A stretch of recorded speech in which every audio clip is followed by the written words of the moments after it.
en un mundo en constante cambio que usted merece entender, porque es imposible interpretar la realidad que vivimos sin conocer cada uno de sus colores. Porque muchos son los tonos de la actualidad. Presentamos Matices.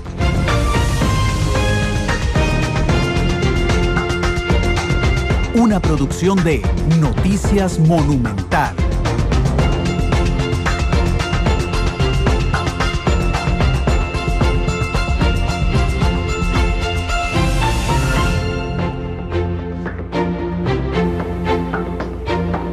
Son las 2 de la tarde con 7 minutos. ¿Qué tal? Buenas tardes, bienvenidos a Matices, este programa de Radio Monumental, que es una producción de Noticias Monumental. Es un espacio de discusión amplia y profunda donde nosotros buscamos entrar en temas que son de información nacional, de información internacional, pero como un medio responsable, además, que de alguna manera sirvan de manera didáctica para entender la situación y los fenómenos de lo que ocurre en Costa Rica y en el mundo. Así como hemos tenido programas sobre los desechos sólidos, sobre la Primera Guerra Mundial, sobre el Estado Islámico, que tiene una enorme trascendencia a nivel internacional, sobre la realidad política del país. Hoy queremos hablar sobre la situación del agua en Costa Rica.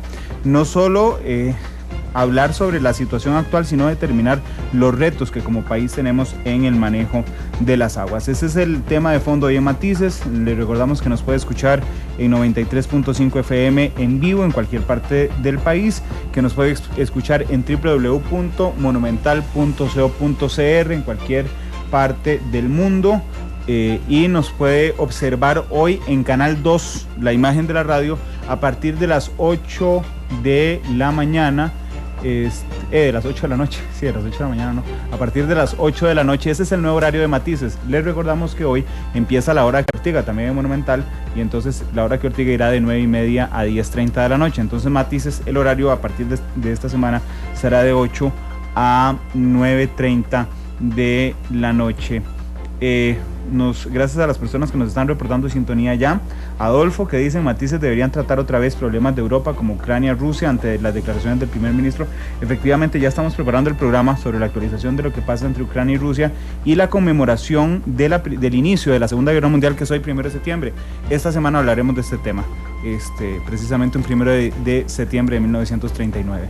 Vamos primero a escuchar el boceto que nos hace nuestra productora Isabel Martínez, que es un reportaje muy corto sobre un estado de situación, una justificación de alguna manera de lo que vamos a hablar hoy, que es la situación del agua en Costa Rica. Vamos a escuchar el boceto, regresamos, les presentamos a nuestros invitados y empezamos a conversar aquí en Matices.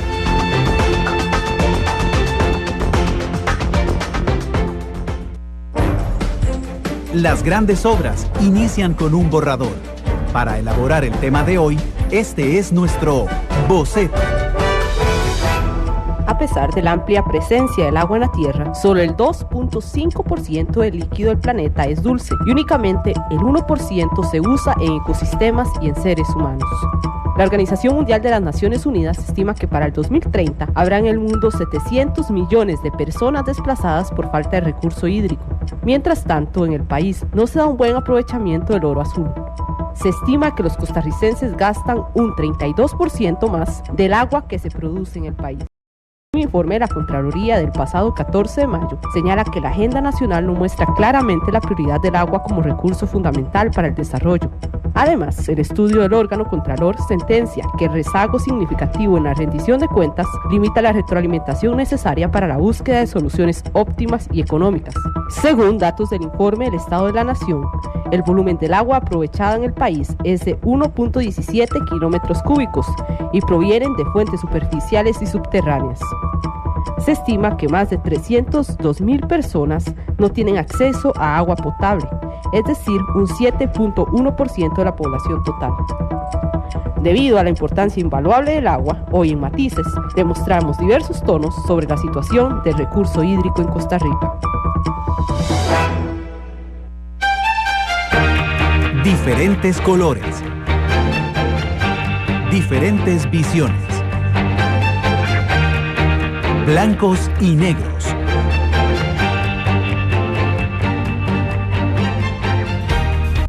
12 minutos, gran tema y grandes problemas, dice Adolfo en Twitter, para empezar a hablar de este tema. Voy a presentarles a nuestros invitados. Está con nosotros doña Yamilet Astorga, ella es la presidenta ejecutiva de Acueductos y Alcantarillados. Doña Yamilet, ¿qué tal? Muy buenas tardes, gracias por venir. Buenas tardes y más bien gracias por la invitación. Gracias. Y está con nosotros don Freddy Pacheco, quien no solo es ambientalista, decano de la Universidad Nacional, exdecano. Usted trabajó en el decanato, exprofesor de la Universidad Nacional, pero don Freddy desde hace muchos años es nuestro analista en temas ambientales, y como yo de situación del agua sé lo que sé de física cuántica, le pedí a don Freddy que nos acompañara para que nos ayudara precisamente a entender y a plantear sobre la mesa, teniendo a doña Yamila aquí por supuesto, para aprovecharla en toda su extensión, el tema del agua. Don Freddy, ¿qué tal? Muchas gracias por la invitación y con mucho gusto vamos a hablar yo diría que el tema más importante que podríamos conversar aquí en Matices en relación es agua. Con agua.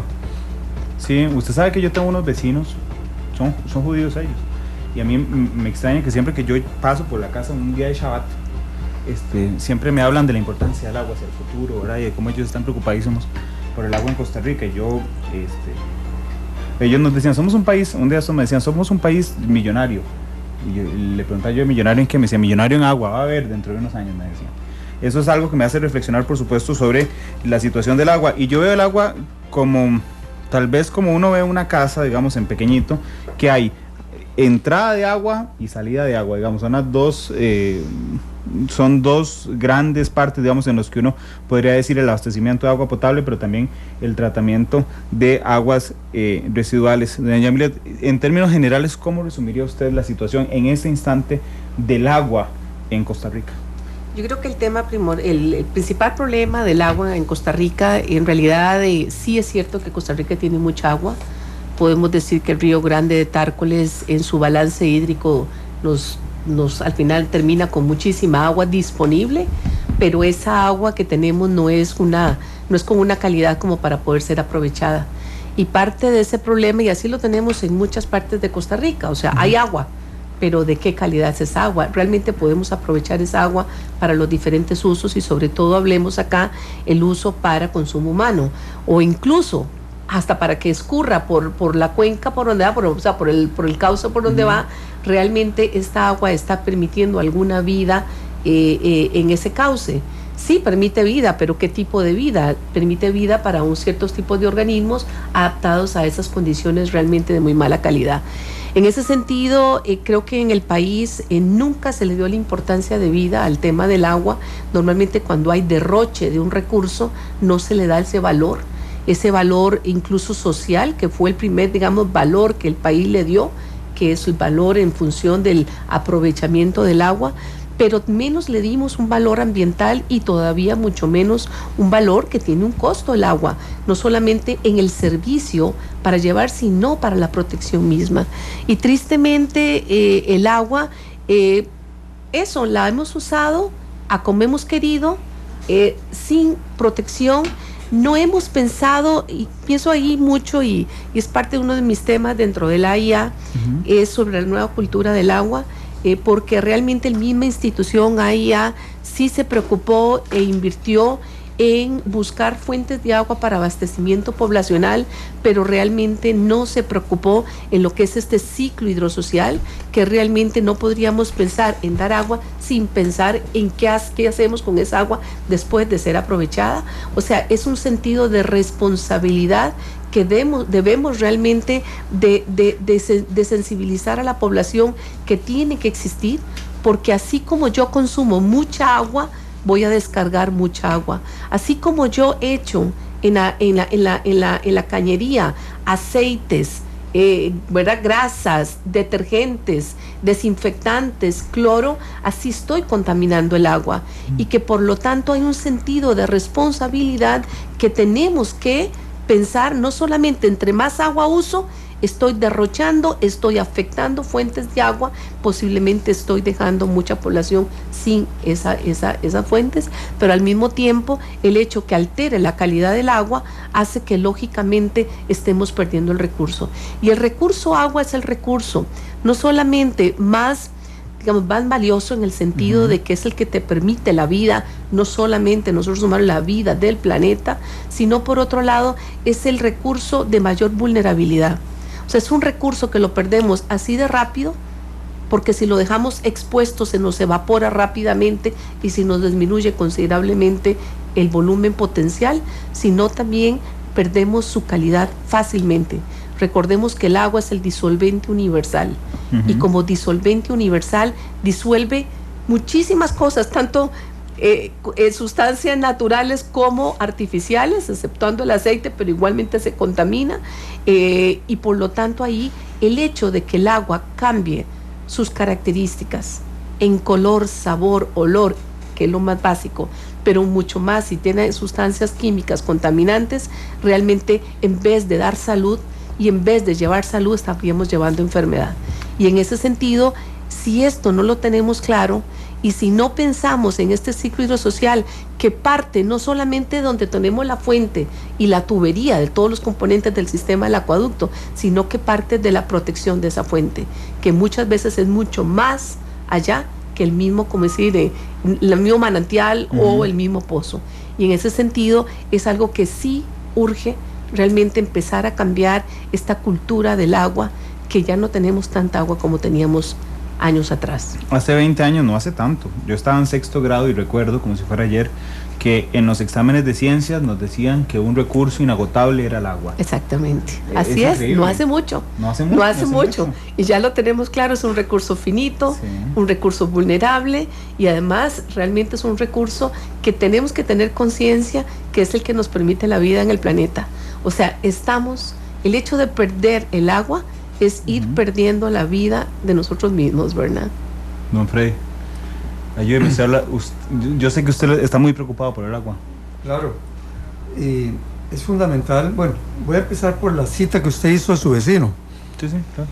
Que según entendí eran judíos. Son judíos, sí. Son judíos. Yo estuve en Israel y cuando uno está en medio del desierto casi, se da cuenta del valor que tiene el agua, donde se aprovecha hasta el rocío, el gota a gota, donde se recicla al máximo de las aguas de Jerusalén y Tel Aviv para regar cultivos en el desierto de Sinaí. Ver un bananal en Sinaí es lo más impresionante que puede haber. Y hoy en la mañana, escuchando a doña Amelia Rueda en su programa, hablaba de que en California se estaba desarrollando una policía del agua, que iban a mandar a la gente a ver quién estaba derrochando agua para castigarla.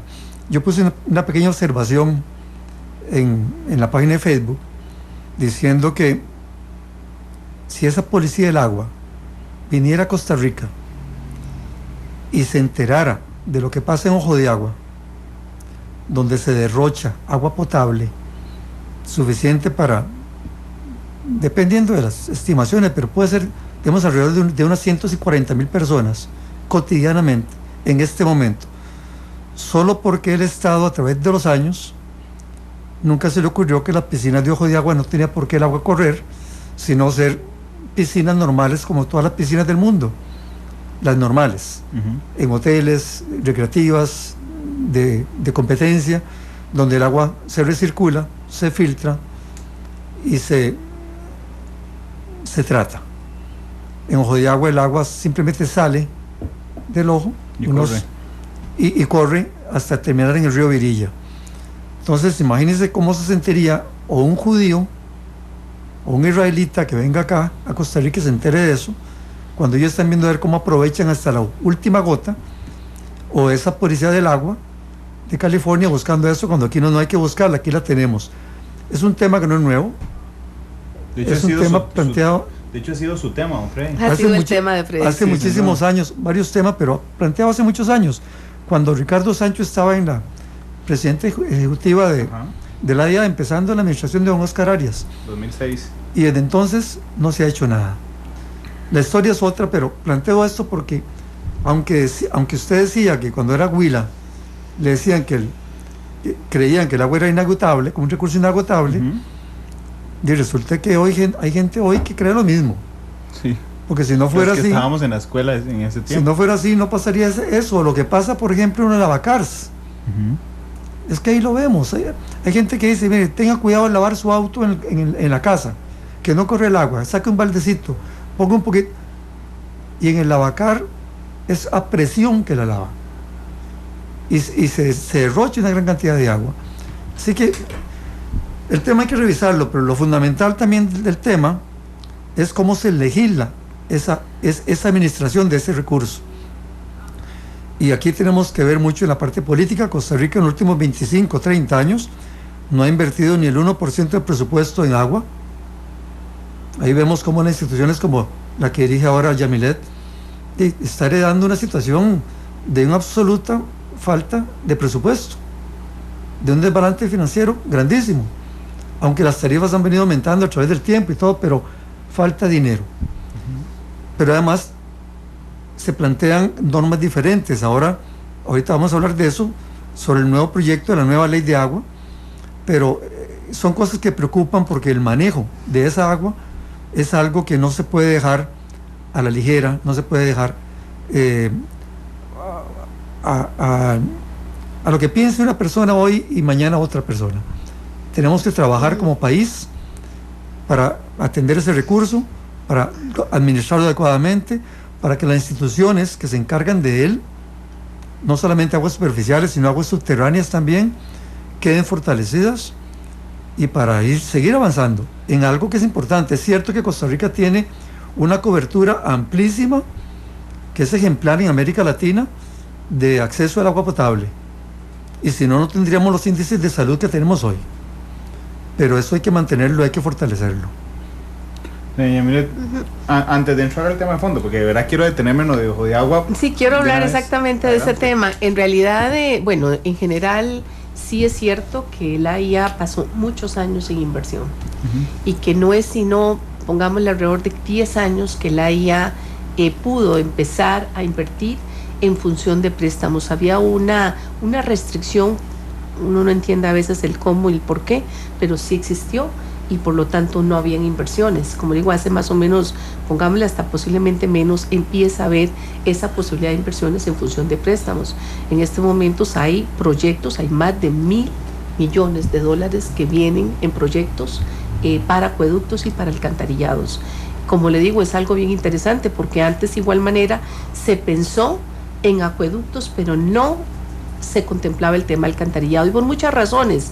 El tema del alcantarillado, y en muchos, hablemos del alcantarillado y hablemos del saneamiento más que el alcantarillado, porque alcantarillado, incluso deberíamos, yo digo que el nombre de esta institución está mal puesto, porque el alcantarillado es una forma de recoger las aguas y trasladarlas. ¿A dónde las trasladamos?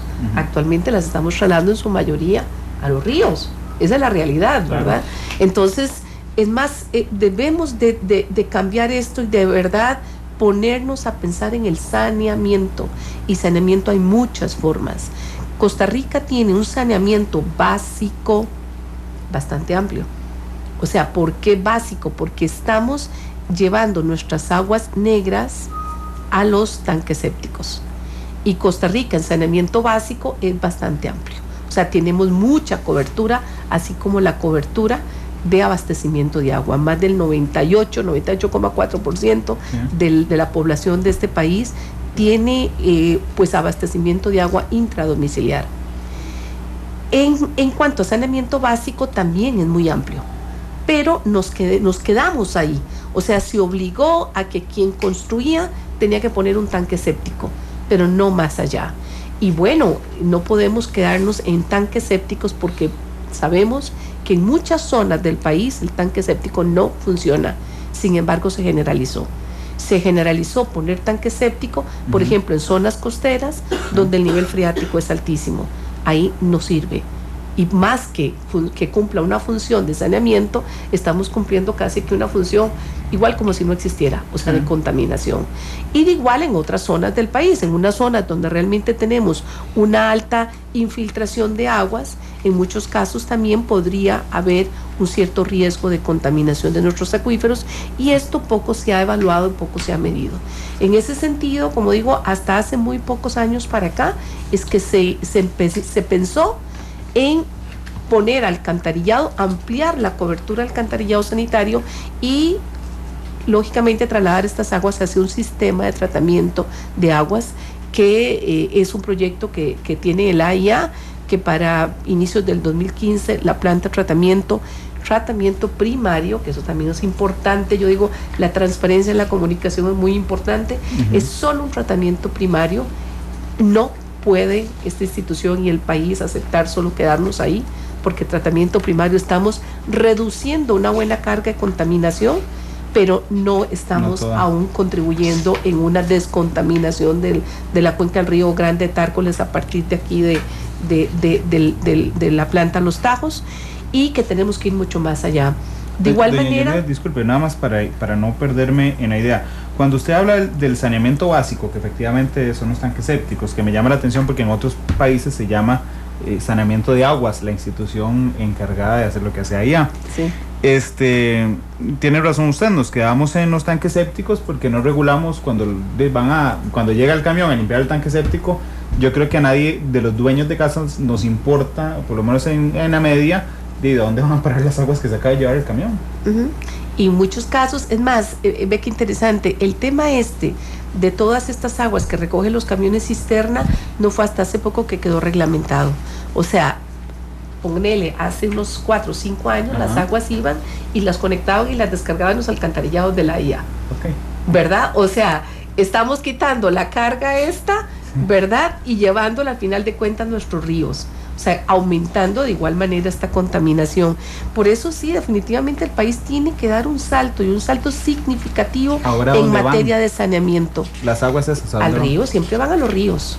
No, a partir de este reglamento tienen que tener, cada empresa que tiene un sistema de recolección de aguas de los tanques sépticos, tiene que tener su propio sistema de tratamiento de aguas negras. Tienen que tenerlo.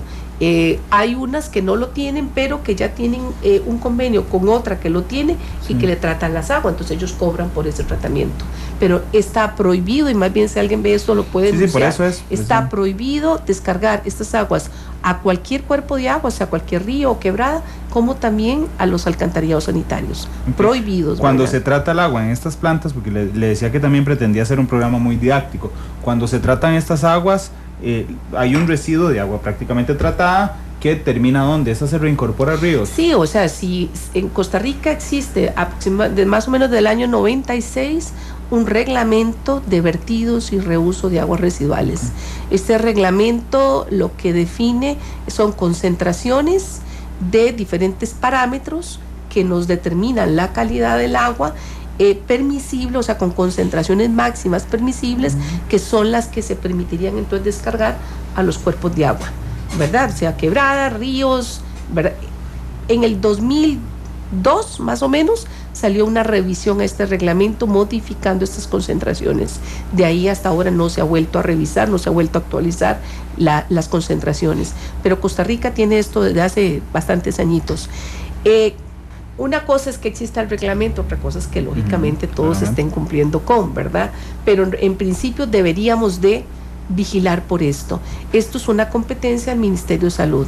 Vigilar que las aguas que se vierten a los ríos, ¿verdad? Por tuberías, o sea, que son fuentes puntuales, cumplan con el reglamento de vertidas, cumplan con la calidad definida en este reglamento. Si sobrepasan esta calidad, hay diferentes, como quien dice, sanciones, ¿verdad? Que eso es algo importante que se debería de aplicar, ¿verdad? Algo importante también con relación a esto es que para este año el Ministerio de Salud empezó un muestreo aleatorio, que esto es que ellos pueden ir, y lo hicieron con todas las direcciones regionales, pueden ir a una empresa, a una industria, a un beneficio de café o a lo que quieran, ir y tomar una muestra de aguas, mandar al laboratorio y corroborar a ver si están cumpliendo o no cumpliendo con el reglamento. Esto nunca antes se había hecho. Por suerte ya se empezó a hacer, exactamente. Y para no dejar el tema de fondo. Y el tema de ojo de agua. Es un tema que, como decía Freddy, yo se lo he escuchado varias veces, es un tema que ya empecé a discutirlo también en la institución, es un tema que ya se está valorando, y es un tema, dado que este ojo de agua depende de INCOP, ya hemos conversado en 2 ocasiones con el presidente del INCOP, y él está de acuerdo.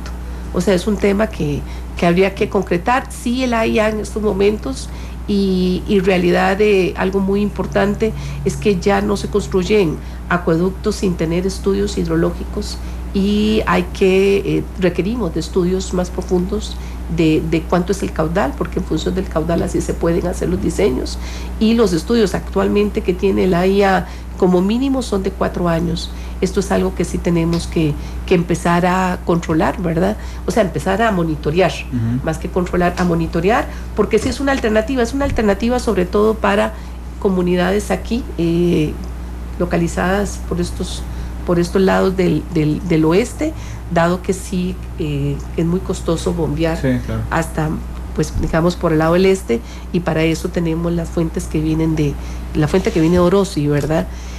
Pero sí, es una alternativa, ¿verdad? Yo creo que no es una mala alternativa y que es algo, como dice Freddy, que la institución debe valorar. De hecho, les voy a robar unos instantes para ir a una pausa comercial. Vuelvo para darle la palabra a don Freddy. Son las 2:32 de la tarde. Dice Vivi, que nos está escuchando: excelente programa, ya es hora de que los ticos aprendamos de aguas residuales. Dice Franco Zambucci que los ambientalistas de los 60s cuidaban el agua. Décadas después decían que todo era renovable y que ahora vuelve a ser la información hippie la que estaba correcta. Interesante lo que dice Franco Zambucci. Dice muy bien doña Yamilet, con explicaciones claras y sencillas. Dice Vivi, dice Luis Diego: señora presidenta de AIA, ayúdenos en Guanacaste. Ahorita hablamos de Guanacaste, por hacer algo en el AIA en Cañas. El agua tan valiosa y la poca importancia que se le da, dice Alejandra Murillo. Vamos a la pausa. Dice Juan Carlos González: desde que oigo esto y no se hace nada. Ya vamos a hablar del tema. 2:33, vamos a la pausa, regresamos.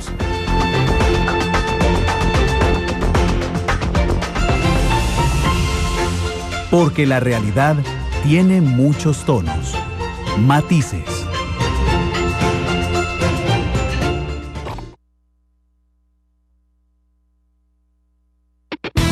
Ya regresamos con Matices.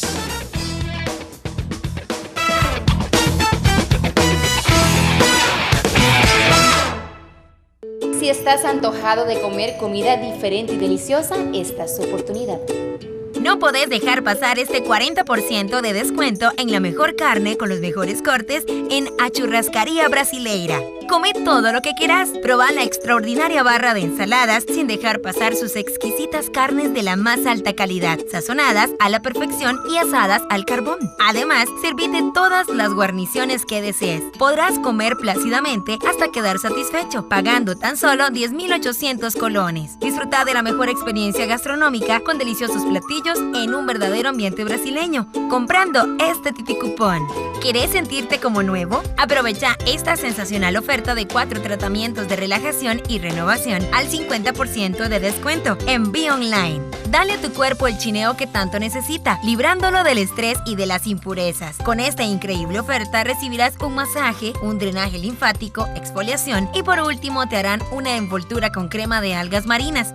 Podrás aplicar estos 4 métodos en el área de las piernas, espalda, brazos y rostro, a tan solo 17.000 colones. Renovate de una vez por todas y recibí grandes beneficios comprando este Titicupón. Esas ofertas las podés encontrar ingresando a titicupón.com.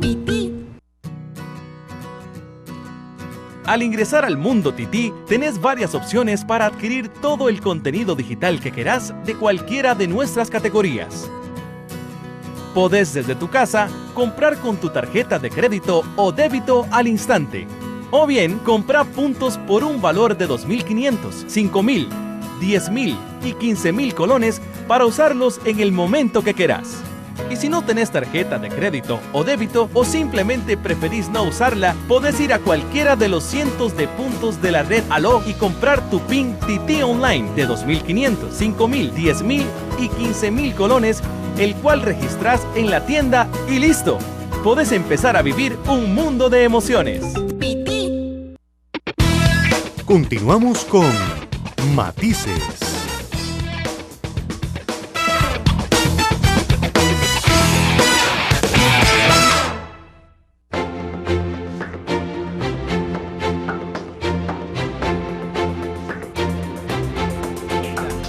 Sus tonos, sus contrastes.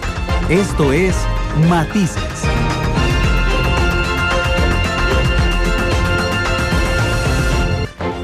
Con 36 minutos de la tarde.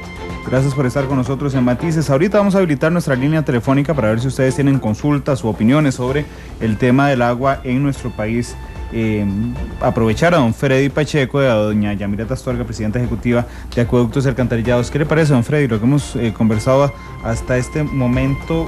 Doña Yamilet, que ingresa a la IA y encuentra una realidad dada ya, que le toca a ella claramente ver qué hace aquí en adelante. Es el manejo de una herencia. Claro.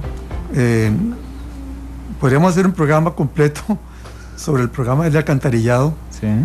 Yo tengo muchas observaciones porque las hice desde que se aprobó el préstamo en la Asamblea Legislativa. Eso se aprobó iniciando la administración de don Oscar Arias. Y insisto, don Freddy, sí, para aclararle a la gente, cuando usted dice sistema de alcantarillado, nos referimos a que haya una planta de tratamiento al proyecto nuevo al oeste de la capital, ¿verdad? Sí. Y que se traigan las aguas a tratarlas ahí. Sí, es un proyecto de 230 millones de dólares alrededor en ese momento. La planta de tratamiento cuesta unos 47 millones de dólares. Se está haciendo actualmente una empresa española y de acuerdo al proyecto original, que es al que yo me puedo referir, es para recibir unos 300 millones de litros diarios de aguas servidas. Yo tengo mis dudas porque es un gran proyecto, una sola planta para un área vastísima y requiere mucho trabajo preliminar y mucho trabajo también complementario. Por ejemplo, no profundizar, pero señalo lo siguiente, que es un obstáculo importante que hay que vencer. Donde hay tanques sépticos, ya que estábamos hablando de eso, hay que conectarse al alcantarillado. Y la gran mayoría del pueblo costarricense en este momento no sabe que ese trabajo hay que hacerlo. En algunos casos hubo previsiones en ciertas urbanizaciones, pero en muchos no. Y en muchos casos hay gente que tiene tanque séptico, que a veces lo tiene incluso al fondo de la casa. En el patio. Y tendría pues que conectarse, y eso tiene un costo muy grande, que habría que resolver. Pero yo no quiero caer en ese. A mí me parece que lo más importante, por lo que planteaba antes, hoy, con respecto al agua, es el nuevo proyecto de ley, el que fue aprobado en primer debate, presentado por Iniciativa Popular a la Asamblea Legislativa. Don Freddy, pero me permite aprovechar su experiencia y sus observaciones en el tema del alcantarillado. Después pasamos a la ley de aguas, porque de verdad usted me decía, es que tengo dudas, pero ¿cuál es la duda en particular de que una sola planta pueda tratar, por ejemplo, tal cantidad de agua como se ha previsto? Bueno, partiendo de lo siguiente, primero, hay un principio de un economista inglés que yo cito muchas veces, a Schumacher. Schumacher decía, y es un inglés que todo el mundo entiende, small is beautiful. Porque en lugar de tener una sola planta de tratamiento para un área tan vasta, se hubieran diseñado 4, 5 o 6 plantas de tratamiento, digamos para la zona de Tillo, de San Sebastián, de Paso Ancho, otra para Tibás, Guadalupe, otra para en fin, diferentes lugares. Se tiene una sola a las cuales hay que canalizar todas las aguas servidas. Hay estaciones de bombeo, porque incluso hay que superar gradientes para poder llevarlas al final a través de un túnel de, creo que era 1.8 kilómetros de largo, unos 3 metros de diámetro, para que al final esos 300 millones de litros diarios cayeran en esa planta que está haciéndose en el Tajo. Aparte de eso, como es tan grande, tiene costos tan grandes, solo se pudo financiar en el préstamo lo que señalaba muy bien Yamilet, el tratamiento primario, lo cual significa que lo que se extrae, se extraen lodos, que por cierto, me refiero otra vez al proyecto original, plantea que los lodos hay que mezclarlos con cal y llevarlos a un relleno sanitario que nadie sabe dónde puede estar. En este momento Costa Rica no tiene rellenos sanitarios. Un funcionario de la IA me contestó a través de un diario digital que ya se tienen contratos o convenios con la empresa que administra el vertedero de la Carpio para utilizar eso como material de cobertura. Jamás. El material de cobertura debe ser tierra con ciertas calidades, pero no hacer algo así. Y se hablaba de unas 10, 11 vagonetas diarias llenas de esos lodos con cal mezclado. Pero aparte de eso, El resto, lo que se va a depositar en los ríos, en la cuenca 24, en la cuenca más importante, en el Torres, Río Virilla, Río Grande, son aguas que yo creo, Yamilet, que no pasan el reglamento de vertidos. Porque la inversión para una planta de tratamiento secundaria, que en otros casos ahí hasta terciario, no se hizo, no se planteó.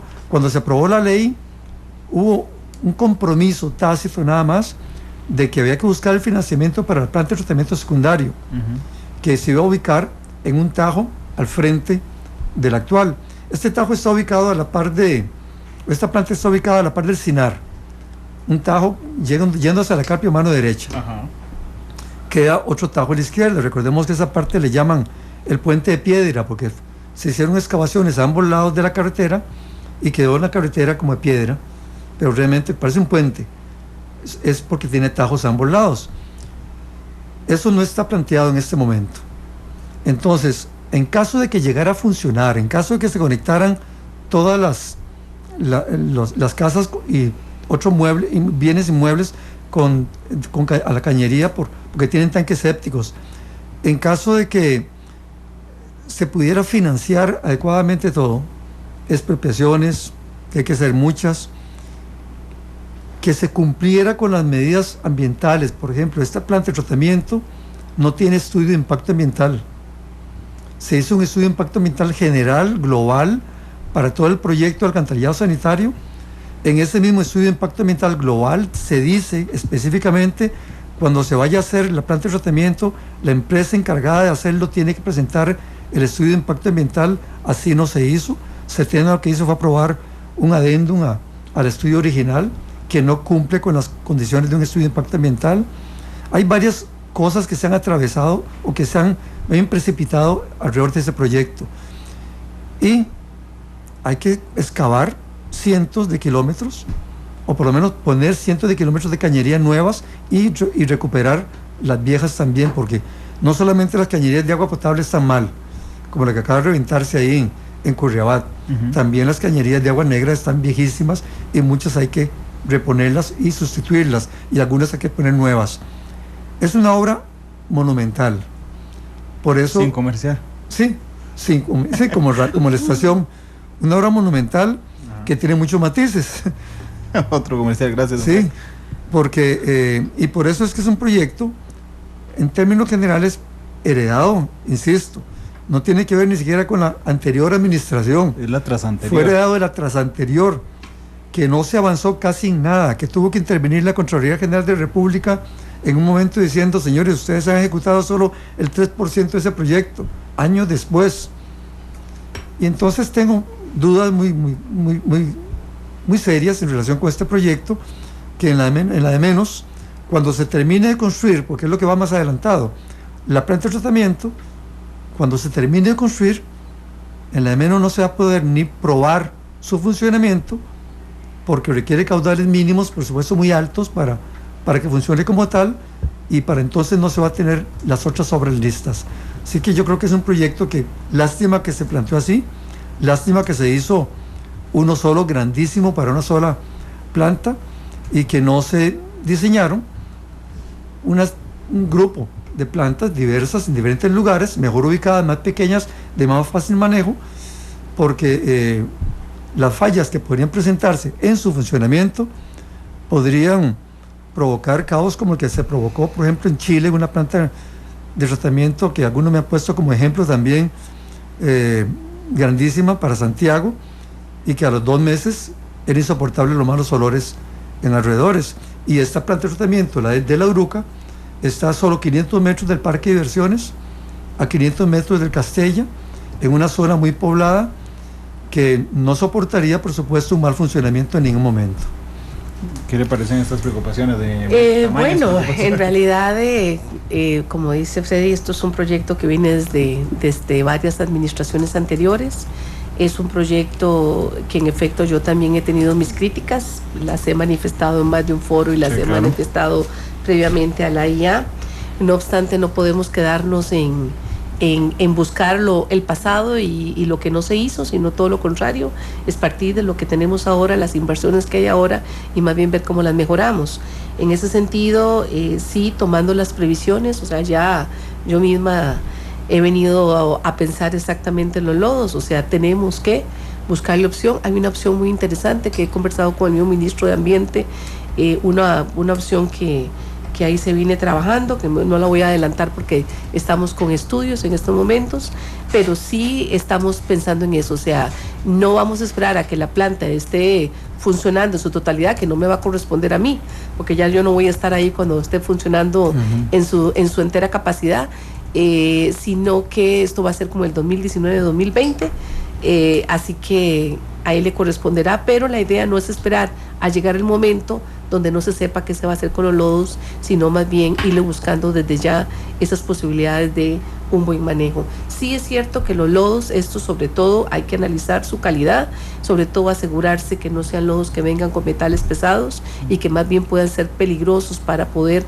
reincorporarlos en el suelo, pero si no tienen concentraciones altas que sean peligrosas, sí pueden ser tratados y sí pueden reintegrarse para incluso contribuir a la estructura misma de los suelos. Eso sí es posible. Con relación a la conexión de los tanques sépticos, algo muy interesante, Freddy. El año pasado, incluso en la Universidad de Costa Rica, en un proyecto que yo dirigía en la microcuenca Quebrada Los Negritos, que yo he trabajado por años en gestión de aguas y gestión de cuencas. Ahí mismo, en una microcuenca urbana, sí hice un estudio en un barrio donde ya había colocado el alcantarillado sanitario, haciendo pruebas de fluoresceína, que es para identificar realmente que las aguas de las casas hayan quedado bien conectadas. Y en efecto no fue así, el 60% se conectó correctamente, alrededor de un 40% no. Haciendo consultas a la población, pues hubo gente que creía que era solo las aguas negras y no también a jabonosas. Tenemos otro problema ahí, que ya eso es un problema que supera a la institución, a la AIA, es un problema también municipal, que la gente cuando construye conecta las aguas pluviales al alcantarillado sanitario y viceversa. Las canoas. Por ejemplo, exactamente, las aguas de lluvia, normalmente si existen las dos alcantarillas, hay un alcantarillado que es pluvial y uno sanitario. Si yo tengo más cercano a mi casa, a la acera de mi casa, el pluvial, conecto ahí todo, negras y pluviales. O si tengo el sanitario ahí, también conecto las pluviales. Y esto sí provocaría un caos a la planta, porque lógicamente sobrepasaría en época lluviosa la capacidad de la planta. Entonces es un tema que ya lo venimos conversando y sobre todo, como digo, con base en este estudio y la experiencia, realmente es un tema que ya lo estoy poniendo sobre la mesa de que hay que trabajarlo. Incluso estamos en una propuesta de fortalecimiento de un área social, porque esto pasa porque realmente la población sea consciente y hagamos bien las conexiones. Con relación al tema del tanque séptico, sí, yo tengo en mi casa el tanque séptico atrás del jardín, no tengo opciones, tengo que romper todo el piso. Por supuesto que hay... Yo tuve que hacerlo hace 2 años y salió muy caro. Sí, sale caro. Yo sé que el hecho de romper va a tener que cambiar todo el piso y esto va a ser caro. Sabemos que hay familias que lo pueden asumir, otras que no. Y para ellos sí vamos a tener un fondo no reembolsable, que es exactamente para apoyar a las familias a hacer esto. Ahí ya no puede entrar, o sea, no podemos hacer trabajos intradomiciliares, pero sí existe un fondo y estamos buscando la figura para que podamos de una u otra manera apoyar, sobre todo aquellas familias que no pueden hacerlo, hacer este cambio de... Ser millonario. Y es millonario, por supuesto. Implica un costo muy alto. Hubiese pensado en otras plantas, en varias plantas y plantas más pequeñas, de igual manera había que hacer ese trabajo. O sea, eso no había quite. Pero era más fácil manejar. Pero ahora, las plantas grandes, como te digo, yo también, y yo estudié en Bélgica, y algo que sí yo aprendí también es que todo proyecto pequeño tiene impactos pequeños y la mitigación de los impactos pequeños es más fácil. Eso es un hecho. Sí, ¿no? Grandes, o sea, megaproyectos, sí, lógicamente tendrá impactos muy grandes que lógicamente la mitigación tiene un elevado costo y también no necesariamente uno puede controlarlos, pero aún así es un tema de, como digo, ya tenemos este proyecto. Sí conocí en Europa también muchas plantas gigantescas que sí funcionan bien y muy bien. La empresa de Servicios Públicos de Medellín también tiene una planta muy grande que es modelo, ¿verdad? Y también funciona muy bien. Esta planta, algo importante es que es totalmente sellada, entonces realmente los olores sí pueden ser controlados, o sea, no va a haber problema. El problema mayor para mí es esto, o sea, tenemos que desde ya estar seguros que los lodos los vamos a manejar correctamente y que desde ya empecemos a buscar una opción para el tratamiento de las aguas a nivel secundario, no quedarnos en el nivel primario, que lo mencioné anteriormente, la carga aún así, a pesar de que estamos eliminando los sólidos más gruesos y partículas sólidas que tienen una carga orgánica muy fuerte, o sea, vamos a reducir esta carga orgánica considerablemente, siempre estamos echando lodos más finos que de una u otra manera también consumen oxígeno en el agua y que lógicamente tendrá un impacto en la cuenca del río Grande de Tárcoles. Si realmente nosotros conseguimos, y lo digo con conocimiento de causa, conseguimos que las familias, o sea, las casas se conecten correctamente, aguas arriba, podríamos lograr recuperación de los ríos rápidamente. Estamos diciendo conexión de aguas correctas, de aguas negras y de aguas jabonosas, ¿verdad? Ok, eso es porque como dueño de casa a veces a uno le cuesta. Es las aguas que vienen del servicio sanitario y las aguas que vienen de la lavadora a la cocina. De la lavadora a la cocina, de la ducha. De la ducha, exactamente. Las del baño, de lavarse las manos y estas. Así es. Dice Smith Pérez, que es un oyente que nos está escuchando en Houston, dice: la planta de tratamiento de mi ciudad en Round Rock, en Texas, está a 300 metros de su casa, dice, y nunca huele nada, igual que en Austin, donde también pasa. Supongo que son parte de los ejemplos de plantas grandes. Les decía, sí, es que hay una gran diversidad de hecho nos está mandando el Google Mapeo. Fotos y eso. Sí. Hay una gran diversidad de sistemas de tratamiento, ¿verdad? Sí. Incluso muy interesante. Yo he visitado ahorita en las giras que hice las plantas de tratamiento que hay, por ejemplo, en Nicoya, que es una planta de tratamiento, son lagunas, y muy interesante esta laguna, sí ya se le hizo ampliación y lógicamente está recibiendo menos carga que la que misma planta puede. O sea, que la planta tiene mucho más capacidad para recibir más aguas residuales y no huele. Entonces, depende, y todo, si hay un buen manejo, no tiene por qué generar malos olores, ¿verdad? Sí, el riesgo hay que evitarlo, porque eso fue lo que pasó en Chile. En Chile le garantizaban que no iba a oler. Sí. Y se hizo, creo que la farfana que se llama, ¿no? Ajá. Y fue terrible, tanto que la gente en protesta, y esto parece broma, pero fue cierto, al año de inaugurada la planta, fueron y le celebraron ese año con un queque de excrementos, porque la gente ya está hastiada, porque la misma empresa ocultó como por un mes de dónde provenían los olores, hasta que ya la gente, esas son las cosas que uno no quisiera que pasaran, y en una planta grande cuesta entenderlo. Lo que pasa es que yo creo que esta planta aquí va a costar ponerla a funcionar, porque precisamente por los niveles que se requieren, es decir, la eficiencia, se puede tener dinero para conectar, pero incluso cuánto costaría señalar el presupuesto de cada casa que se vaya a conectar, que tiene tanque séptico, cómo se puede atender eso. Podríamos disponer de $2 millones, por ejemplo. Alguien hablaba de ese monto hace poco. Se cuenta con más. Ok, sí, se bueno, cuenta con hablaba más. Así, pero habría que buscar a cada dueño de casa para ver de qué manera se puede hacer, porque a veces no es solamente uno, a veces hay 2 tanques sépticos en la casa, dependiendo de la distribución. El trabajo es grande y es muy costoso, y a veces pero Freddy, el país tiene que dar ese paso. No, yo sé que hay que darlo. No darlo. podemos quedarnos, y como digo, o sea, realmente, aunque fueran plantas pequeñas, este trabajo había que hacerlo. Yo estoy de acuerdo en que hay que darlo, hay que hacer ese paso. Que busquemos la mejor opción para poderlo dar, y para que efectivamente vayan a servir, porque lo peor que nos puede pasar es que tengamos una planta de tratamiento de primera calidad primario, nada más, por supuesto, porque los contaminantes químicos y bacteriológicos no van a ser eliminados en su gran mayoría, pero que funcione. Pero si vamos a tener la planta y vamos a todavía estar trabajando en el 20, 21, 22, 23, 24. Yo coincido plenamente con vos, o sea, el país yo creo que no puede darse el lujo de estar metiendo una planta que es de tecnología de punta para que no funcione. Yo creo que ahí tenemos que ser serios y responsables, y como te digo, es un tema que conozco y es un tema en el cual estamos tomando las previsiones. Por eso es lamentable que no se hubiera hecho un estudio de impacto ambiental adecuado para esa planta, que no se hizo. Sí, yo he revisado...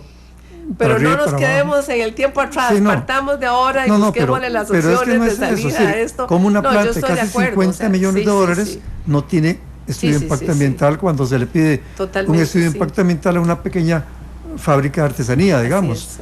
¿Cuánta plata tenemos como país para enfrentar eso?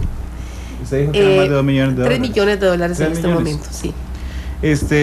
Yo le iba a preguntar algo del agua potable, pero es que ya me reclamó un buen amigo, don Álvaro Zagot. Dice, saludos Randall, van a tocar el tema del proyecto de ley.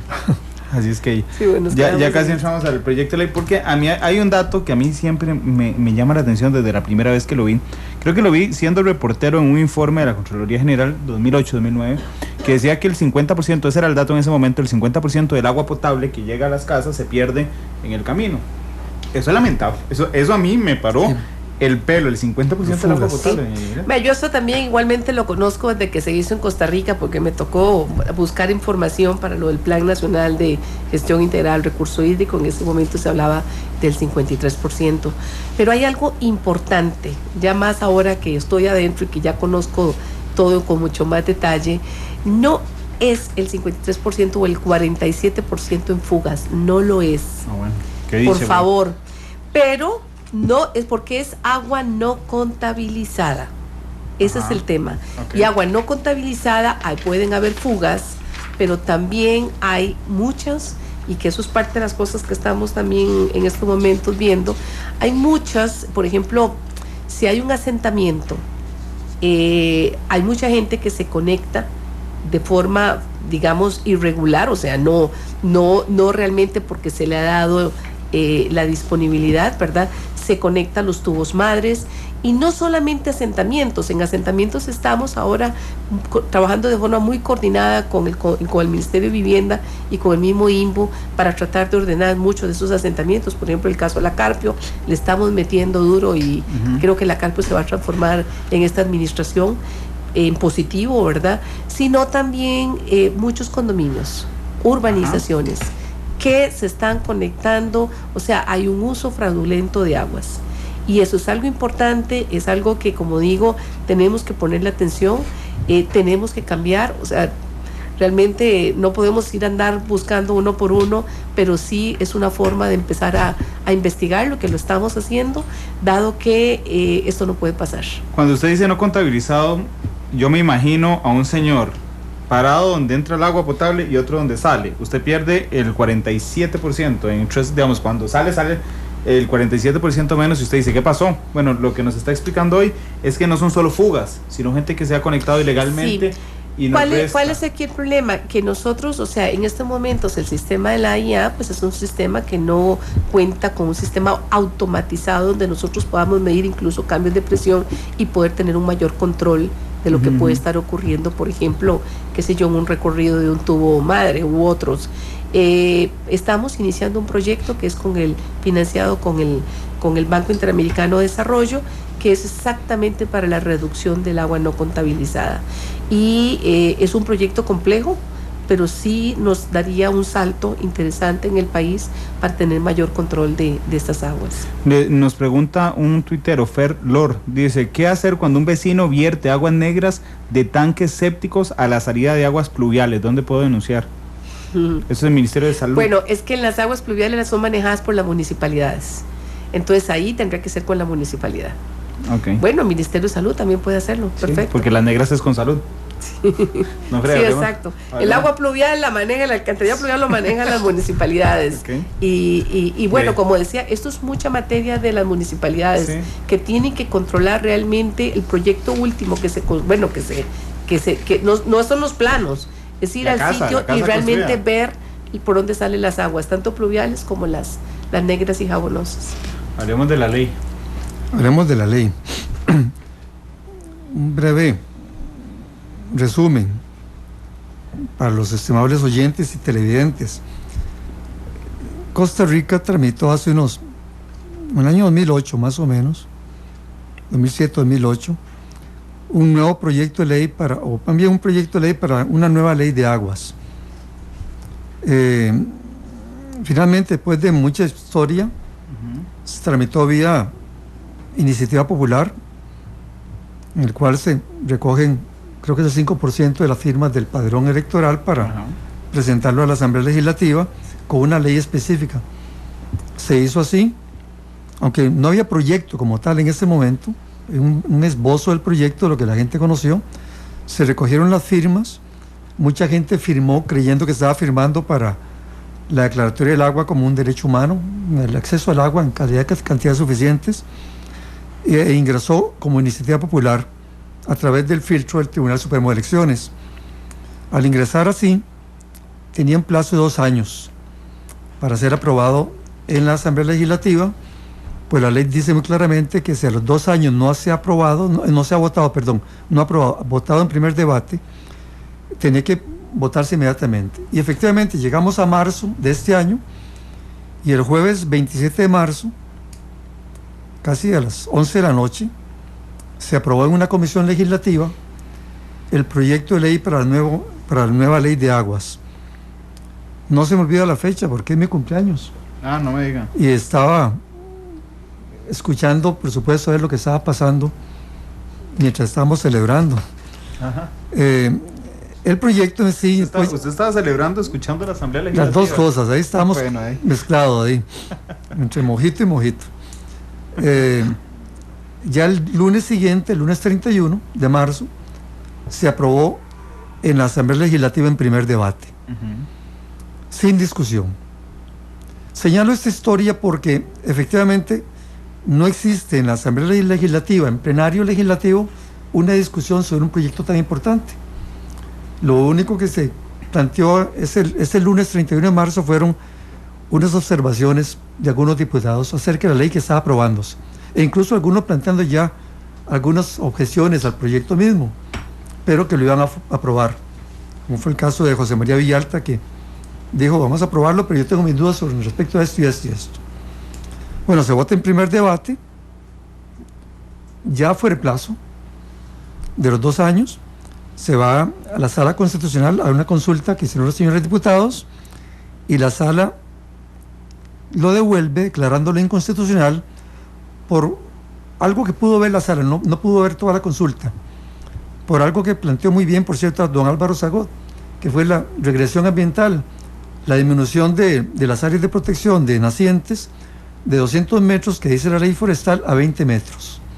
Eso fue suficiente para que la sala constitucional declarara inconstitucional el proyecto y lo devolviera así a la Asamblea Legislativa, demostrando que efectivamente no había habido suficiente discusión. Eso no se discutió en plenario. Pero no solamente eso, sino que el proyecto de ley plantea otras cosas que son muy preocupantes. Por ejemplo, plantea entre los principios del proyecto, dice los siguientes principios generales fundamentan la tutela del agua. El número 2, valor económico. El agua tiene un valor económico en todos sus diversos usos en competencia a lo que se destina. El proyecto original no decía eso. El proyecto que ingresó a la Asamblea Legislativa decía: el agua es un recurso de usos múltiples, siendo el consumo humano prioritario. ¿En qué momento se hizo ese cambio? Hay que entenderlo.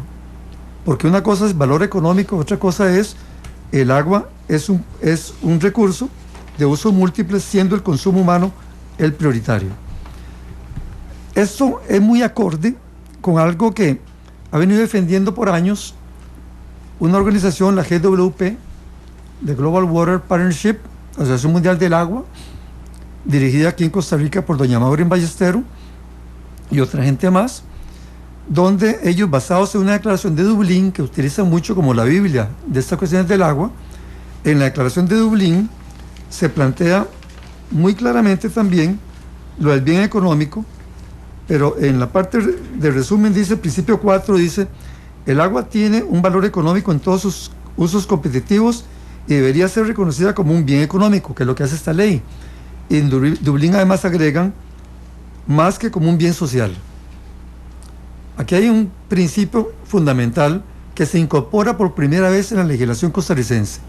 El agua es un bien económico, cosa que no estaba en el proyecto que ingresó a la Asamblea Legislativa. Pero más que eso, hay otras cosas preocupantes. Por ejemplo, el SENARA, el Servicio Nacional de Aguas Subterráneas, Riego y Avenamiento. El SENARA es un organismo que tiene unos 30 años de trabajar en Costa Rica. Es donde está el sustento profesional, logístico, financiero y algo más de los estudios de aguas subterráneas.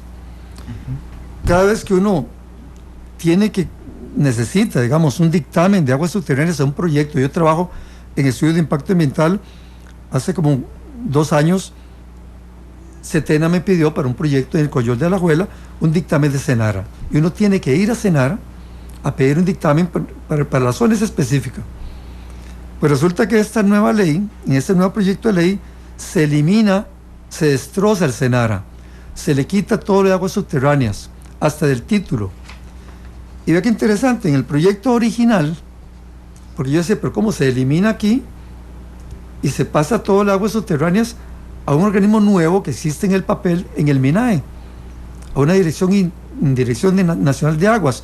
En el proyecto original decía, en relación con eso, trasládense a la Dirección Nacional de Recursos Hídricos, eso sería la DINA en otro caso, pues se cambió el nombre, dentro del plazo del mes siguiente a la entrada en vigencia de esta ley, todos los funcionarios que elaboran en la Dirección de Investigación y Gestión Hídrica del SENARA, así como los recursos físicos, tecnológicos y financieros. Eso hacía originalmente, es decir, quitamos aguas subterráneas del SENARA y lo trasladamos a otro ente, con todo, con gente y recursos. No, pero en la ley que está en trámite, que fue declarada inconstitucional, lo que plantea en un transitorio ya no es trasládense, sino dentro de los 6 meses siguientes a la entrada en vigencia de la presente ley, los funcionarios de esa dirección del SENARA podrán trasladarse a la DINA. Y uno conversa con los funcionarios del SENARA que podrán trasladarse, dice la ley, y dice ninguno se traslada. Entonces se estaría creando un vacío normativo tremendo en aguas subterráneas en este caso, porque ya no se trasladan y Costa Rica no tiene los funcionarios ni los recursos adecuados que puedan duplicar, digamos, por lo menos lo que tiene SENARA, que además es insuficiente, pero no los tiene. Entonces, estas son 2 cosas fundamentales muy importantes: aguas subterráneas y el bien económico. Hay otro caso, muy breve para mencionarlo una vez, que es... La palabra, doña Yamilet. Sí, que es el que tiene... ya he tocado muchos puntos, tengo que ir para referirme a todos ellos, si no, no me va a dar chance. Son 2, es que ese tercero es muy importante para no se me quede por aparte. Yo no me he dado cuenta de que la ley planteaba la creación de unas sociedades, o no me he dado cuenta de la trascendencia de las sociedades de usuarios del agua. La ley plantea un organismo que es una sociedad anónima, que se rige por la ley de sociedades, donde 5 personas, mínimo 5 personas, absolutamente privadas, pueden conformar una sociedad de usuarios del agua para manejar las aguas de uso agrícola en cualquier región del país. Esto entra en conflicto con las asadas. Las asadas son asociaciones que conocemos que funcionan fundamentalmente a nivel rural. Hay más de 1000 asadas, tienen más de 1000 cañerías utilizadas en muchos lugares del país, cumplen una función muy importante, están bien reguladas por el mismo AIA, por la misma ley de creación de la asada, se rigen por la Ley General de la Administración Pública, tienen que seguir directrices de la AIA, no pueden hacer lo que les da la gana, digamos, sino que tienen que seguir una orientación de la AIA, y así han venido funcionando bien, con un problemita acá, pero en general funcionando bien. Estas sociedades de usuarios del agua no se rigen ni por la Ley General de Administración Pública, no se rigen por ninguna directriz, entrarían en conflicto y más bien funcionarían como entes privados administrando un bien de Manial, administrando aguas, por supuesto recursos que son bienes de Manial, bienes del Estado, como que si fueran privados. Entonces esto coincide con la declaratoria del bien económico del agua, y en fin, esto y otra cosa más tiene esa ley que realmente nos dicen no se debe aprobar, o por lo menos no se debe aprobar de ninguna manera en la Asamblea Legislativa si antes no se hace una discusión, si es que hubiera tiempo para hacerla. A mí me da mucha pena que Freddy venga a estas alturas a decir que más discusión. Desde el año 2001, Freddy, nosotros empezamos con la construcción de este proyecto de ley del recurso hídrico. Y empezamos, digo, porque yo me involucré desde ese entonces, donde hicimos talleres en todo el país. En todo el país hicimos talleres abiertos, tenemos hasta un libro publicado con un CD donde vienen, bueno, ahí estuvo involucrado las universidades, estuvo involucrado Sedarena, estuvo involucrado FANCA, estuvo involucrado un montón de organizaciones de la sociedad civil y universidades. Sedarena como ejecutivo de GWP. Sedarena no es ejecutivo de GWP, es un miembro más de GWP, como igualmente muchos lo somos. Las universidades también son parte de GWP, AIA es parte de GWP, Senara es parte de GWP, UICEN es parte de GWP, o sea, hay un montón de organizaciones que participamos en GWP. Entonces es importante decir eso. Hicimos talleres donde fueron abiertos, donde se llevó algo muy básico, porque recordemos que la historia del proyecto de ley de aguas viene desde años atrás, donde incluso con Elizabeth Odio como ministra de agua, ministra de ambiente, perdón, ella convocó a este proyecto. Mina hizo un proyecto, Defensor de los Habitantes hizo otro, don José Merino del Río hizo otro. Se concluye en esa administración con 3 proyectos de ley. Nosotros llamamos a una actividad abierta y dijimos al próximos legisladores, comprometámonos a hacer un proyecto de ley tal cual se debe de hacer, y más un proyecto de ley de aguas que debe ser participativo. Si hemos esperado, en ese entonces decíamos 60 años, no corramos ahora, más todo lo contrario, hagámoslos lo mejor que podamos. Y incluso me acuerdo en ese momento que Gabriel Rivas dijo que aunque no nos alcance el tiempo en estos 4 años, hagámoslo participativo, y así fue. Hicimos en ese entonces, la UICN dijo, yo me encargo de hacer un integrado de esos 3 proyectos de ley, de tal manera una matriz donde podamos ver cada artículo con cada artículo de cada ley y ver las diferencias, y hagamos un condensado para llevarlo como un documento base de discusión. E hicimos estos talleres, les digo, existe el libro, les puedo dar el CD, con todos los nombres y apellidos de toda la gente que participó. Se termina ese proceso con un documento muy básico, con muchos errores. Entonces ese documento base se lo entregamos en ese entonces a la Comisión de Ambiente, quien elaboró una propuesta donde no hubo ya más discusión. Ellos lo hicieron, traía errores técnicos. En ese entonces sale en el mismo texto que se iban a declarar áreas de reserva absoluta para agua, y que eran sobre todo en aquellas zonas de recarga de aguas. Viene la Liga de la Caña y lo manda, ¿verdad? Saca toda una discusión de que si Costa Rica tiene el 75% a través de un estudio de Alan Astorga y Mario Arias, el 75% del territorio nacional es zona de recarga de aguas, entonces el 75% del territorio nacional no íbamos a poder permitir el desarrollo. Entonces todo se echa abajo. Viene la nueva administración de gobierno y otra vez empezamos otro proceso con reuniones y talleres y discusión y recolección de eso, de insumos, con participación de todos los sectores. Yo siempre estuve ahí posteriormente como representante de la Universidad de Costa Rica a partir del 2005, y así lo vieron otros de la Universidad Nacional, de otros lados. Entonces fue un proceso que, le digo, del 2001 venimos con un proceso abierto, participativo. Entonces no puede decir ahora de que se quiere más discusión. Eso, perdón, yo al final digo, no, lo que no se quiere es ley de agua. Si esta ley, porque nada es perfecto, si hubiésemos tenido de hace mucho tiempo atrás administraciones realmente interesadas en el tema del agua, como empezamos a hablar acá, que realmente no se le ha dado la importancia, en este momento es un desorden, y en el desorden, ¿quién gana? ¿Y quiénes son los afectados? Siempre los que menos pueden, como quien dice, cacarear, los que menos tienen recursos, los que menos pueden participar en decir, miren, me falta el agua, son al final de cuentas los más afectados. Y eso es lo que está ocurriendo ahora. En estos momentos tenemos problemas serios de agua, y yo lo digo porque soy consciente, he recorrido el país completo, me he reunido, es más, ya saqué la lista con 1000 acueductos comunales en todo el país, y vean, la situación es crítica, y resulta que aquí el agua, para riego es prioritaria. Así es. ¿Por qué? Porque se hacen pozos por doquier.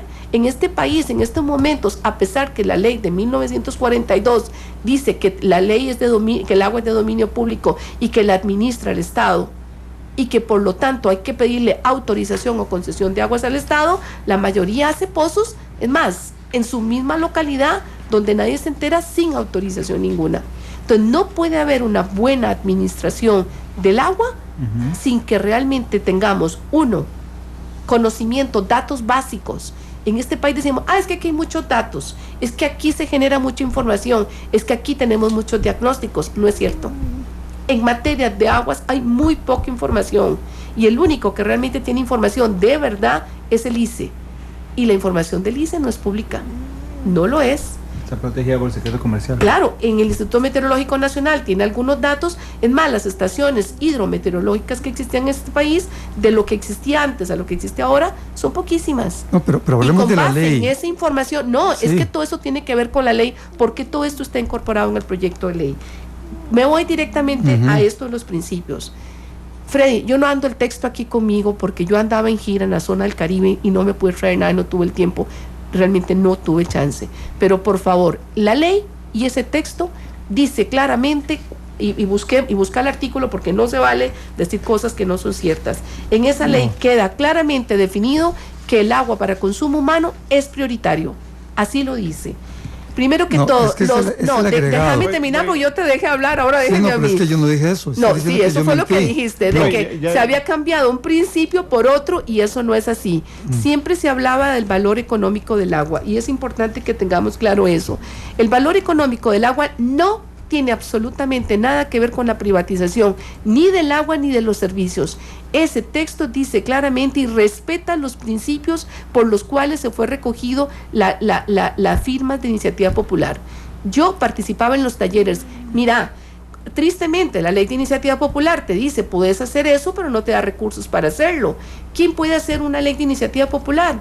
Perdóname, somos todos nosotros. ¿Y con qué recursos lo hacemos? No tenemos recursos para hacerlo. Entonces, con los recursos que se consiguió, que bueno, fue por ahí un aporte que dio UICN, se hicieron talleres, se publicaron 2000 textos populares para la gente, y con base en los principios se recogió las firmas. Y la gente creyó en esos principios, y esos principios están todos ahí recogidos. La gente que firmó, la gente que firmó no sabía lo que estaba firmando. En estos momentos, muchos en la universidad teníamos una mesa, muchos de estos que firmaron en la universidad, muchos de los que firmaron ahí en Radio, en la Avenida Central, muchos ahí están apoyándonos, y ahí estuvieron en las barras apoyando el proyecto de ley de aguas. Artículos de la ley. Yo nada más quería usar el texto aprobado, el de la está publicado el 1 de abril, el que sale de la comisión está aprobado en primer debate, en el plenario el 31 de marzo. El artículo 2 dice principios generales. Los siguientes principios generales fundamentan la tutela del agua. A. Derecho humano de acceso al agua. El acceso al agua para consumo humano y el saneamiento es un derecho humano fundamental e indispensable. Así es. Y B. Valor económico. El agua tiene un valor económico en todos sus diversos usos, en competencia a los que se destina, y debe reconocérsele como un bien económico. Después vienen algunos: uso múltiple, aprovechamiento sostenible y deber de informar, pero creo que ahí está lo básico de lo que nos está el agregado. El otro punto el agregado es el B. Ve qué interesante. Costa Rica, un poco todo lo que yo decía, del desorden que hay, de la falta de generar datos y todo esto. La dirección de aguas, está claro que el rector de aguas es el Ministerio de Ambiente y Energía, está claro. Y eso, es más, eso fue interesante porque cuando empezamos en el 2001, uno de los temas de discusión entre las instituciones, para todos los demás estaba claro, y todos estábamos en consenso de que el Ministerio de Ambiente fuera el rector de aguas, todos. Lo que había diferencia era entre el Ministerio de Agricultura y el MINAE, que entretener como rector al Ministerio de Agricultura como rector de aguas, que lógicamente le daría prioridad al riego, a tenerlo en una institución más neutral. Por supuesto que todos estábamos de acuerdo. Entonces, rápidamente se solventó el problema de la rectoría en que fuera MINAE el rector, y que además la Ley Orgánica del Ambiente lo dice claramente, es el rector de los recursos naturales de este país.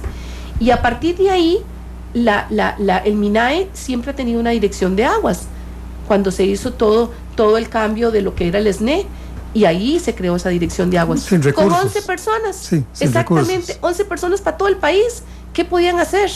O sea, realmente era parte de la no importancia. ¿Y qué harían ahora con una nueva agua. ley, por ejemplo, con la parte de Senara? Exactamente, eso es lo bueno. Bueno, el no traslado, Freddy, hay algo importantísimo. Realmente, te voy a decir, y así es, el representante de Senara ahí, que fue el abogado, que fue uno de los que intentaron de que el Ministerio de Agricultura quedara rector, porque así fue.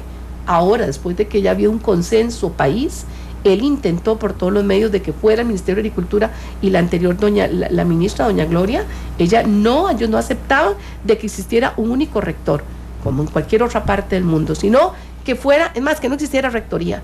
Entonces, al final vos decidís dejar el status quo. O sea, todos, que es parte del diagnóstico desde los años finales de los 90, que siempre ha salido, leamos los estados de la nación. O sea, este montón de instituciones lo que han provocado es caos en la gestión del agua. Porque todas las instituciones en este momento, por ley constitutiva, tenemos que ver con el recurso hídrico. Es que la pregunta es esta: si se traslada la función de aguas subterráneas a la DINA, ¿sí?, al Ministerio de Ambiente, donde no hay recursos de ningún tipo, Senara no se encargaría de eso. Claro que entonces sí. se crea un caos, un vacío absoluto. Totalmente de acuerdo con que los funcionarios se trasladaran, pero ¿sabes por qué queda ahí a la libre de cada funcionario? Sí, que no se van a trasladar, porque dicen. Resulta, no, porque van a ganar menos. No, van a ganar mucho menos. No, porque bueno, además eso no sé fue parte de lo que ellos mismos decían. Pero ¿cuál funcionario se va a trasladar? Nada más a un ente que es puro papel. Bueno, le ruego un momento porque nos quedan, vamos a ver eso, con Glenn. Pero eso es sí, muy yo importante sé. que quede es claro. que nos quedan 5 minutos. Le puedo, vamos a ver, puede terminar de explicar esta parte en 2 minutos. Le doy un minuto más a usted y la intención es que aguas subterráneas, o sea, si nosotros queremos una institución fuerte en aguas, como lo tiene Brasil, como lo tiene México, como lo tiene casi todos los países del mundo, la única forma, incluso se pensaba que tuviera personería jurídica instrumental, que fuera con desconcentración máxima, no se logró eso, pero a menos con personería jurídica, resulta que la Dirección de Aguas tiene plata, y mucha plata, que actualmente, dado a que no tiene personería jurídica, no se puede aprovechar, porque ahí tenemos el canon de aprovechamiento de aguas y el canon de vertidos, que ahí está todo acumulado, sin que se pueda invertir en tanta necesidad que hay de aguas, en el monitoreo, en funcionarios. La idea es que se descentralice por unidades hidrológicas y que realmente tengamos gente haciendo planes hídricos de cuenta. Además, se crean consejos de unidades hidrológicas con participación y con poder de decisión. Los consejos de las unidades hidrológicas no solamente deciden por la prioridad de los usos de agua, donde agua para consumo humano no tiene que discutirse porque la ley ya lo dice, sino para el resto de los usos, sino por los planes hídricos de cuenca. Y el tema sociedad de usuarios.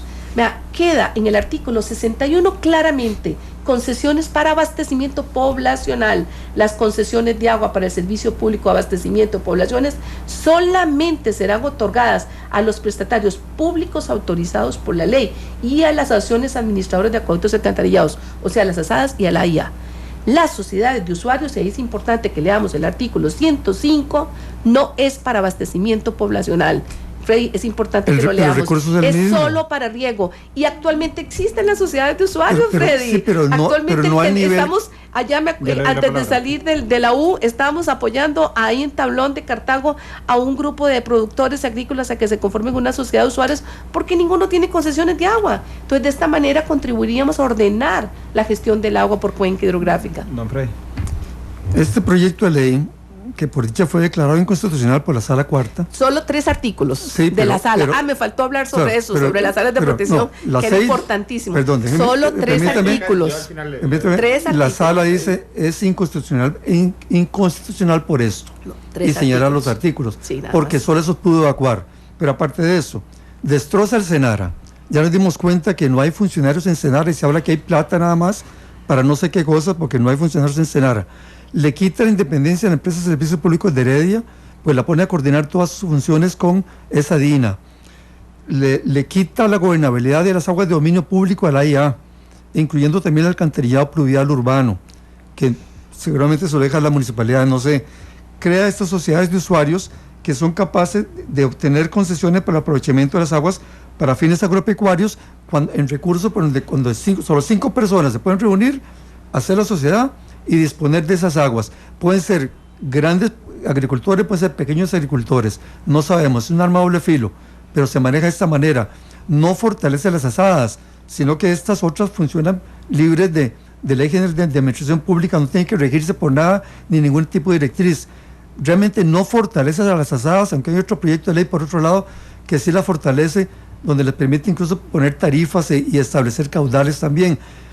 Es un proyecto que realmente es absolutamente negativo, no presenta soluciones, crearía un vacío tremendo, por ejemplo, en aguas subterráneas, que son tan importantes en nuestro país, porque si Senara no puede hacer nada de aguas subterráneas y al mismo tiempo, el Ministerio de Ambiente tampoco puede hacerla, porque apenas estaría pensando a ver cómo forma su gente, va a haber fiestas sobre las aguas subterráneas en Costa Rica. La gestión del agua tiene, si la gestión del agua tiene que ser integrada, es imposible que la gestión se vea solo superficial sin ser subterráneas. Cuando vos mismo lo hablaste al inicio, el ciclo del agua tenemos que empezar a verlo, no podemos separar aguas superficiales por un lado y aguas subterráneas por el otro, están interconectados. Quienes hemos trabajado en el tema del agua por siempre, porque yo siempre he trabajado en ese tema, tenemos súper claro esto. Segundo, el tema de las áreas de protección. Bueno, primero que todo, y en todos los países del mundo existen 2 leyes, y deben existir 2 leyes. Una ley marco de aguas, que es esta, y una ley que es para abastecimiento de agua, o sea, para agua potable. Esta ley no se mete, y no se mete ni en alcantarillado, ni en abastecimiento, o sea, en materia de cómo se debe regular el abastecimiento poblacional. Eso es materia de la ley de agua potable, que lo tenemos aparte. Esta ley no tiene que ver con eso, es ley marco de aguas. Con relación al tema propiamente de las áreas de conservación, que fue las únicas que se trajo abajo, sabíamos, yo tenía claridad y estuve siempre en contra de uno de los artículos que la sala, el transitorio 11, que eso fue parte de la que se metió una cámara aquí en Costa Rica, que lo metió, y el otro con respecto a lo de los 200 metros y la reducción, ese sí es una pena, y es una pena porque estaríamos, si nosotros tenemos un pequeño agricultor que tiene un área, una finquita de 10 hectáreas, si nosotros estamos utilizando el área de protección de la ley forestal de 200 metros, le quitamos toda su finca, que actualmente no se aplica, uno, es más, no encuentra en ningún lado un manantial donde se esté aplicando el área de protección tal cual lo dice la ley. O un gran terrateniente que quiere urbanizar el área. También eso sí, pero desde el punto de vista técnico, y hablemos con Mario Arias, desde el punto de vista técnico, una fuente de agua, un manantial que es captado, no tiene lógica ninguna, porque por lógica y por la ciencia y la técnica, aguas abajo no va a tener impacto. Y estamos protegiendo aguas abajo, quitando tierra productiva para protección, lo cual no tiene sentido. Protejamos aguas arriba, que es lo que dice este artículo, que la ley lo encontró inconstitucional. El otro artículo, que también lo aparejó, es porque responde a eso. O sea, mientras haya un estudio hidrogeológico, priva el estudio hidrogeológico, pero sí el artículo que la sala consideró inconstitucional porque reduce el área de protección de 200 a 20, sí, 20 de protección absoluta, y luego un cono aguas arriba por donde vienen los tubos de flujo, 200 metros, igual que lo dice la ley actual de forestal. Pero aguas abajo no tiene sentido proteger, porque no hay por gravedad ninguna fuente contaminante que suba. Es imposible. Doña Yamilet, muchas gracias por venir. Don Freddy, muchas gracias por venir. Hora y media nunca es suficiente. Nunca es suficiente. Son las 3, ya me pasé 3 minutos. Son las 3:29. Gracias a todos. Nos escuchamos a las 7 en la tercera emisión de Noticias Monumental Freestyle.